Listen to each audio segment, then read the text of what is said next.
नमस्कार, जन टीवी देख रहे हैं आप। मैं श्वेता शर्मा आपके साथ। खबरों की शुरुआत से पहले एक नजर डालेंगे अभी की हेडलाइंस पर। नीट यूजी परीक्षा की नई तारीख का ऐलान। 21 जून को होगी दोबारा एग्जाम। पेपर लीक के कारण 12 मई को किया था कैंसिल।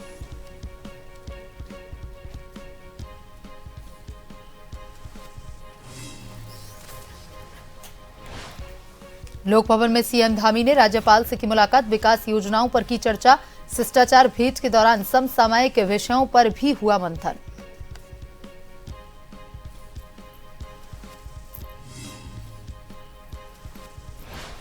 चारधाम यात्रा में 25 दिनों में 40 श्रद्धालुओं की मौत। केदारनाथ में सबसे ज्यादा 22 लोगों की गई जान। गंगोत्री यमुनोत्री में भी बड़ा आंकड़ा। हार्ट अटैक और पुरानी बीमारियां कारण।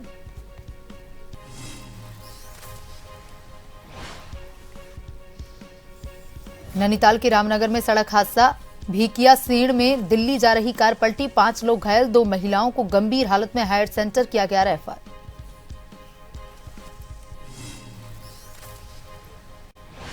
उत्तराखंड के पहाड़ों में बारिश बर्फबारी की संभावना। 8 जिलों के लिए येलो अलर्ट। मैदानी इलाकों में 4 डिग्री तक बढ़ेगा पारा।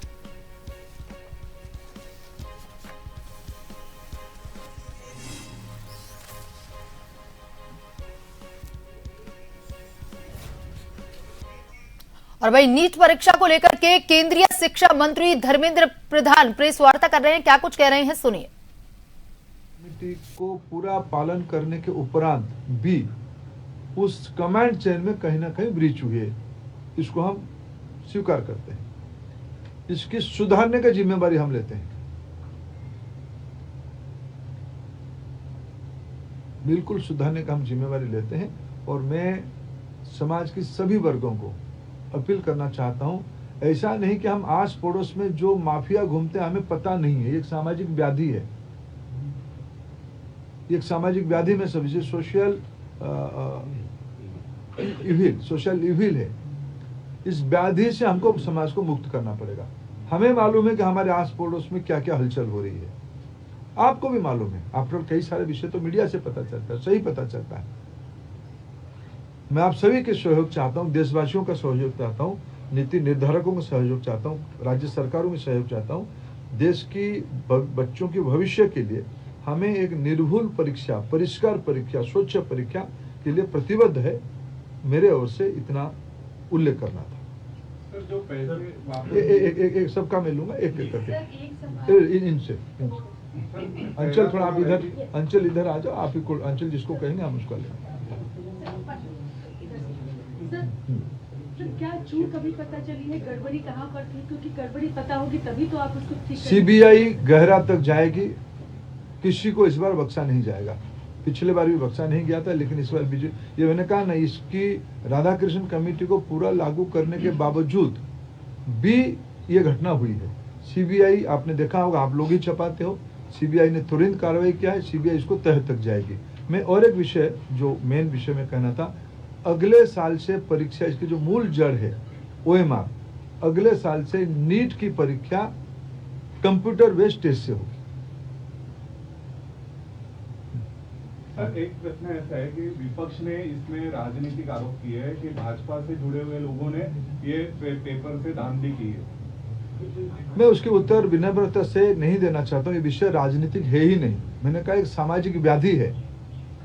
इस सामाजिक व्याधि से समाज को मुक्त रखना पड़ेगा। सभी की दायित्व है, मेरा भी दायित्व है, सभी राजनीतिक पार्टियों की दायित्व है। रुको अंचल। सर, एक सवाल मेरा है सर, क्योंकि 2024 में भी इसी तरीके की खबरें आई थी। क्या एनटीए के मैकेनिज्म में सुधार की गुंजाइश है? सुधारने की जरूरत है अभी? हाँ, निश्चित रूप में एनटीए को और सुधारने की आवश्यकता है। उसको हमने गंभीरता से लिया। 24 की जो लूफल्स आई थी, 24 की लूफल्स को इस बार हमने पूरा पैक किया था, पूरा ठीक किया था, लेकिन उसके बावजूद भी ये फिर घटना हुई है। इसलिए एनटीए में निश्चित रूप में और सुधार की आवश्यकता है। इसको सुधार किया ही जाएगा। सर,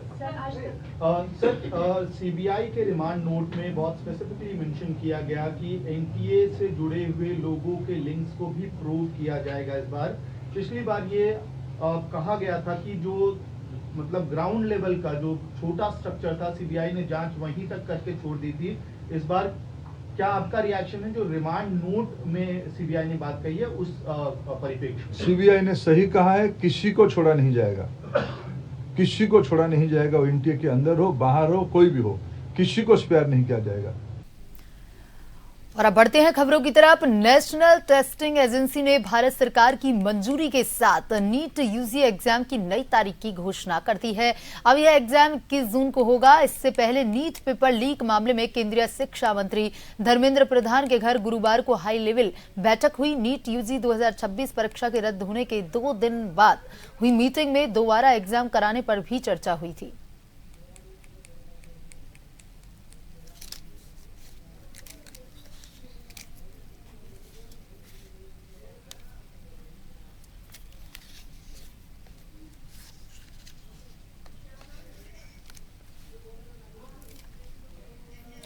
देहरादून में राज्यपाल गुरमीत सिंह से गुरुवार को लोक भवन में मुख्यमंत्री पुष्कर सिंह धामी ने शिष्टाचार भेंट की और इस दौरान दोनों के बीच राज्य से जुड़े विभिन्न विकासात्मक मुद्दे और समसामयिक विषयों पर चर्चा हुई।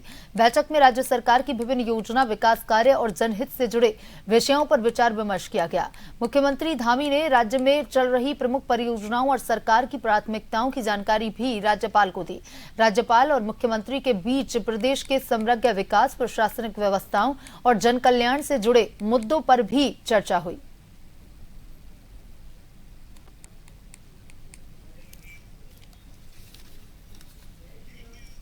पीएम मोदी की अपील का उत्तराखंड में असर, अधिकारी और नेता अपनाने लगे पब्लिक ट्रांसपोर्ट। देहरादून आरटीओ में हर गुरुवार पब्लिक ट्रांसपोर्ट डे ईंधन बचाओ अभियान को उत्तराखंड में मिल रहा समर्थन। साइकिल और स्कूटर से दफ्तर पहुंच रहे अधिकारी, 1 साल से आरटीओ कर्मचारी कर रहे सार्वजनिक परिवहन का उपयोग। पीएम मोदी की अपील के बाद बदल रही सरकारी कार्यशैली।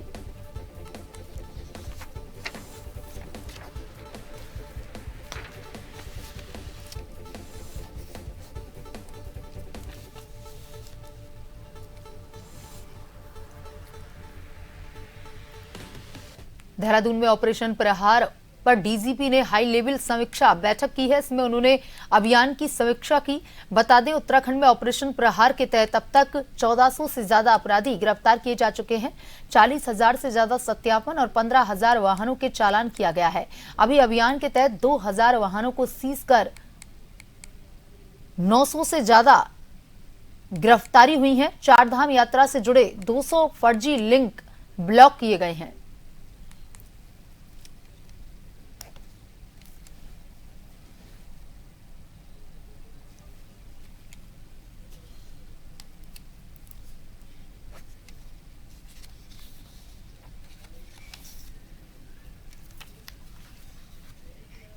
रामनगर और देहरादून के बीच सीधे रेल संपर्क का इंतजार अब खत्म होने जा रहा है। रेलवे बोर्ड ने रामनगर देहरादून एक्सप्रेस ट्रेन के संचालन को मंजूरी देते हुए इसकी समय सारणी जारी कर दी।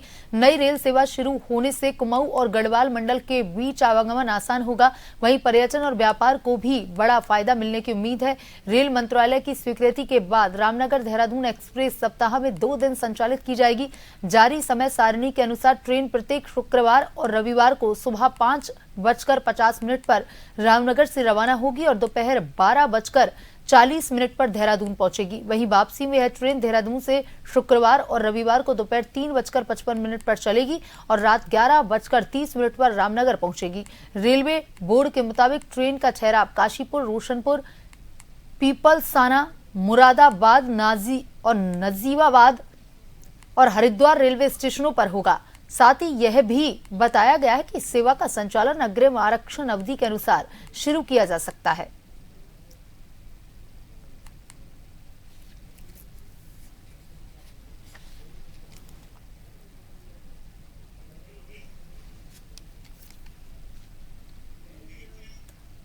परवा दून बार एसोसिएशन डोईवाला के वार्षिक चुनाव को लेकर के कार्यक्रम की विधिवत घोषणा कर दी गई है और इस संबंध में आम सभा आयोजित की गई। सभा में सर्वसम्मति से वरिष्ठ अधिवक्ता सुशील कुमार वर्मा को मुख्य चुनाव अधिकारी, अधिवक्ता मेहताब आलम को उप चुनाव अधिकारी, अधिवक्ता सुमित थपलियाल को चुनाव अधिकारी नियुक्त किया गया है। चुनाव संचालन समिति द्वारा जारी सूचना के अनुसार नामांकन पत्र 15 मई को दोपहर 1 बजे तक जमा किए जा सकेंगे। वहीं नाम वापसी की प्रक्रिया 15 को दोपहर 2 बजे से शाम 5 बजे तक संपन्न होगी, जिसके बाद 20 मई को सुबह 9 से दोपहर 1 बजे तक मतदान करवाया जाएगा, जबकि मतगणना उसी दिन दोपहर 2 बजे शुरू होगी।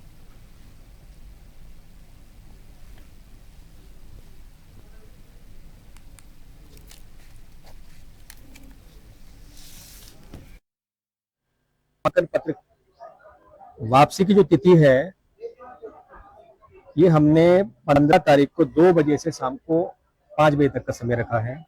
उसके पश्चात नामांकन पत्रों पर आपत्ति और जांच की तिथि 16 मई 10 बजे से 1 बजे तक और उसके पश्चात मतदान की तिथि 20 मई 2026 को मतदान होगा, जो सुबह 9 बजे से 1 बजे तक होगा। उसके पश्चात 2 बजे मतगणना की जाएगी। ये हमारे प्रवर्तन बार एसोसिएशन का चुनाव का कार्यक्रम। चारधाम यात्रा में श्रद्धालुओं की इस संख्या लगातार रिकॉर्ड बना रही है। 19 अप्रैल से शुरू हुई यात्रा में 13 मई तक 12,64,217 श्रद्धालु चारों धामों के दर्शन कर चुके हैं। लेकिन दूसरी ओर यात्रा के दौरान मौतों का आंकड़ा भी लगातार बढ़ रहा है। राज्य आपातकालीन परिचालन केंद्र की अब तक चारधाम यात्रा में 40 श्रद्धालुओं की मौत हो चुकी है। सबसे ज्यादा 22 मौतें केदारनाथ धाम में दर्ज की गई हैं। वहीं बद्रीनाथ में 7, यमुनोत्री में 6 और गंगोत्री में 5 श्रद्धालुओं की जान चली गई। सरकार लगातार बेहतर स्वास्थ्य सुविधा और मेडिकल तैयारियों का दावा कर रही है, लेकिन लगातार बढ़ती मौत के आंकड़े यात्रा मार्ग पर स्वास्थ्य चुनौतियों और हाई एल्टीट्यूड से जुड़ी परेशानियों की गंभीरता को दिखा रही है। स्वास्थ्य विभाग का कहना है कि अधिकांश मौतें दिल का दौरा पड़ने से, सिकनेस, हाइपरटेंशन और अन्य स्वास्थ्य कारणों से हुई हैं।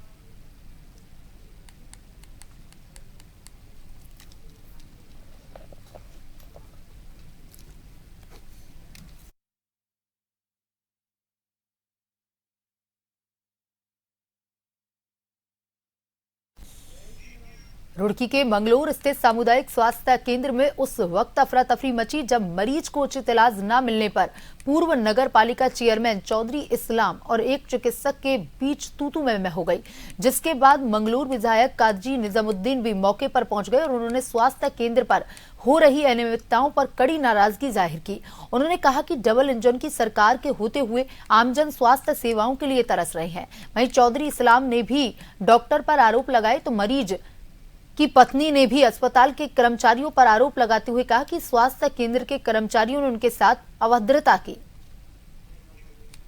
इन्होंने मुझे फोन किया, मैं कहीं था तो मैं वहां से, जहां भी कहीं था मैं वहां से आया। आने के बाद मैंने वहां देखा वो मरीज नीचे लेटा है और उसकी पत्नी और बच्चा उसका वहां बेंच पर बैठा है। मैंने सीएमएस के बारे में पूछा, सीएमएस नहीं थे, 1:30 बजे की बात है। डॉक्टर्स के बारे में पूछा, मुझे कोई बहुत पॉजिटिव रिस्पांस वहाँ स्टाफ की तरफ से नहीं मिला। तो फिर मैंने किसी से कहा स्ट्रेचर लेकर आओ। स्ट्रेचर कोई सरकारी स्टाफ स्ट्रेचर नहीं लाया, एक प्राइवेट व्यक्ति स्ट्रेचर लेकर आया, जिस पर धूल इतनी थी कि उस धूल को मैं ही साफ करने लगा तो कोई वहाँ किसी ने एक हाथ नहीं बढ़ाया कि हम ही साफ कर दें। एनीवे, उस कंडीशन उस हॉस्पिटल वहां देखकर मुझे ऐसा लगा कि ये यहाँ मर ना जाए मरीज, तो मैं उसको अपनी गाड़ी में लेकर रुड़की हॉस्पिटल गया। रुड़की मैंने उसको विनय विशाल हॉस्पिटल में एडमिट कराया। दोनों डॉक्टर से, विनय जी से, विशाल जी से बात हुई। उन्होंने बड़े अच्छे तरीके से अपने जितने भी स्पेशलिस्ट डॉक्टर्स हैं वहाँ उस पर लगाए और अब बेहतर उसकी कंडीशन वहाँ पर है। इन्होंने अपनी कॉली में उठाया, विधायक जी ने उसे अपनी गाड़ी में बिठाया और रुड़की विनय विशाल में ले गए। वहाँ जितने डॉक्टर थे सब बेचारे 1 मिनट में इकट्ठा हो गए। सब ने इलाज माजरा कर दिया। किसी ने राजी आयुष्मान है तो लो वो लगवा देगा इसका। कुछ हम जेब से पैसे दे गए, विधायक जी अपने भाई ये कर लियो, बाकी भी हम पे कर देंगे। उन्होंने कहा जी कोई नहीं, आप पे भी ना करिए, गरीब आदमी हम इसकी। तो वहाँ तो ये हाल है और यहाँ ये हाल है। एक दिन जच्चा बच्चा केंद्र का ये हाल में चला गया तो वो लड़की लेडीज कल बाहर चलिए। अरे मैं यार बाहर तो मुझे पता, अल्लाह तुम्हें पता नहीं वो लेडीज वार्ड, मतलब मुझे पता, मेरी माँ बहन थी, बेटियाँ हैं सब यही की, मैं उसमें नहीं जा रहा। मैं तो आप इधर बराबर में बैठी इसलिए आ गया, आप अपना बाहर ऑफिस बना ले, अल्लाह आपके खिलाफ तहरीर दे दूंगी। मगर मेरे खिलाफ तहरीर दे दे भाई, वो बुढ़ा आदमी है। अब भी मैंने सुना यार मैं अंदर का बीमार हूँ, मेरा लड़ने का मौत नहीं है, मैं तो सीधे पा गया सिंपेती नाथ। तो ये हाल है इनका, ऊपर से धौंस दे रहे जी हम यो कर देंगे, चल कर ले जो ये ईमानदारी वकील को 1% झूठ नहीं। सरकारी हॉस्पिटल में और मेरे हस्बैंड की बहुत तबीयत खराब है, उन्होंने देखभाल नहीं करी इनकी बिल्कुल भी। नहीं देखा नहीं, सुबह से 11 बजे से वहीं पड़े हैं, मैं नीचे फर्श पर लिटे लिटे फिर रहे थे, किसी ने देखभाल नहीं करी। कह रहे घर ले जाओ, इस दवाई से तो ऐसा ही होगा। बदतमीजी करी उन्होंने, यूँ क्या घर ले जाओ, इसे यहाँ क्या करेंगे हम, यूँ क्या कहीं गोदी में ले जाएंगे उठा के समार उड़ के, मैम ले जाओ खुद ही तुम। फिर आपने किसे फोन किया? फिर चेयरमैन साहब को बुलाया था मैंने, उनसे भी बदतमीजी करी डॉक्टरों ने। फिर चेयरमैन साहब लेके आए, काजी लेके आए, हाँ विधायक जी। हाँ। हरिद्वार में किसानों की आय बढ़ाने के लिए अब रंगीन मछली पालन को बढ़ावा दिया जा रहा है। जिलाधिकारी मयूर दीक्षित ने ग्राम आबिदपुर स्थित चंद्रभांगी मत्स्य सेवा केंद्र पहुंचकर के रंगीन मत्स्य क्लस्टर का निरीक्षण किया। आपको बता दें कि मुख्यमंत्री मत्स्य संपदा योजना के तहत संचालित इस क्लस्टर में किसानों द्वारा रंगीन मछलियों का पालन किया जा रहा है। जिलाधिकारी ने किसानों से बातचीत कर उनकी समस्याएं और सुझाव भी सुने।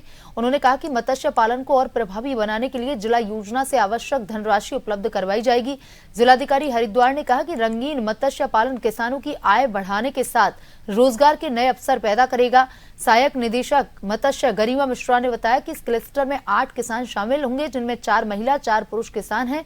प्रदेश में फिलहाल केवल हरिद्वार और उधम सिंह नगर में ही इस तरह का रंगीन मत्स्य पालन किया जा रहा है।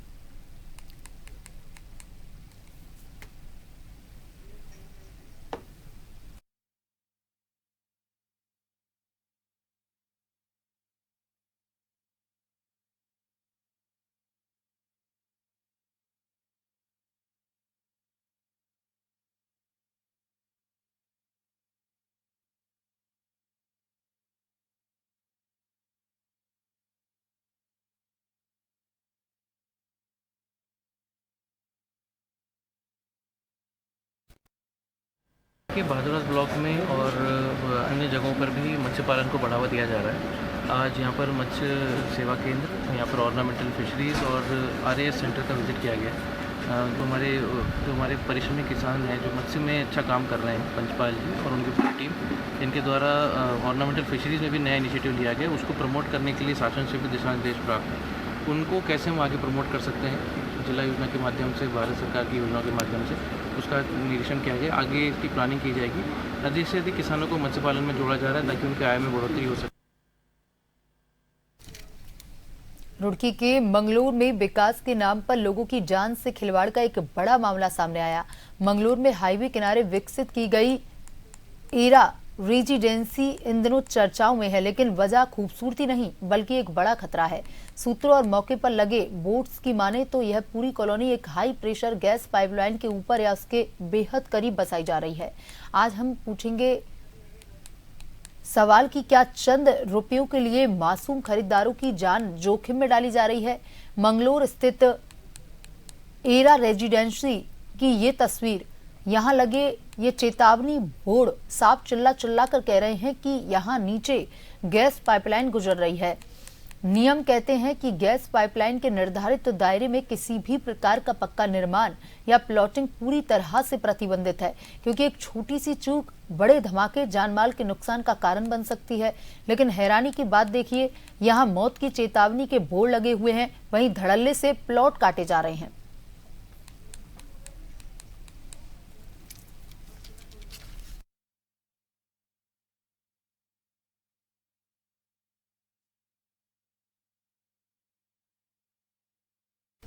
उत्तराखंड सरकार के निर्देशों के बाद हरिद्वार जिले में मदरसों की व्यवस्था और संचालन को लेकर प्रशासन ने जांच अभियान तेज किया।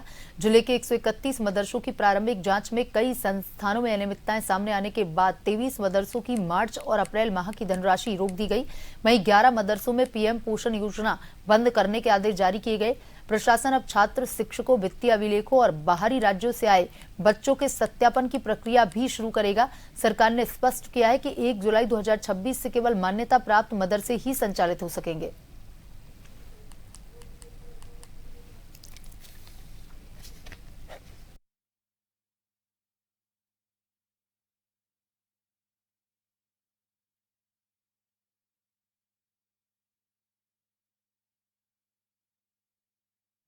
पीएम पोषण से आच्छादित 131 मदरसे हैं जिनकी एक स्क्रीनिंग टेस्ट किया गया था। पहले फर्स्ट चरण में हमने इनके साथ संवाद स्थापित किया राइट रुड़की में, और सबको एक न्योता दिया कि आप सभी लोग आए, आपसे अपने सामने बात होगी। तो उसमें से 121 लोगों ने हमें रिपोर्ट किया और 10 लोगों ने नहीं रिपोर्ट किया, और उसी दिन उन्होंने बंद करने की, पीएम पोषण योजना बंद करने की नोटिस दे दी। तो सबसे पहले तो उनको संदिग्ध मानते हुए हम उनको दायरे में लिया है। इसके अलावा हमने एक व्हाट्सएप ग्रुप क्रिएट किया उसी दिन, और जो बाकी 121 मदरसे हैं उनसे ये अपेक्षा की कि आप खाना बनाते हुए और खाना खिलाते हुए आप शेयर करेंगे फोटो। तो इसमें से 4 मदरसा ने हमें एक दिन भी शेयर नहीं की, 10 दिन का हमने टाइम दिया था, तो उनको भी हमने जांच के दायरे में लिए। बुलेटिन में अभी तक के लिए इतना ही। बने रहिए जन टीवी के साथ। नमस्कार।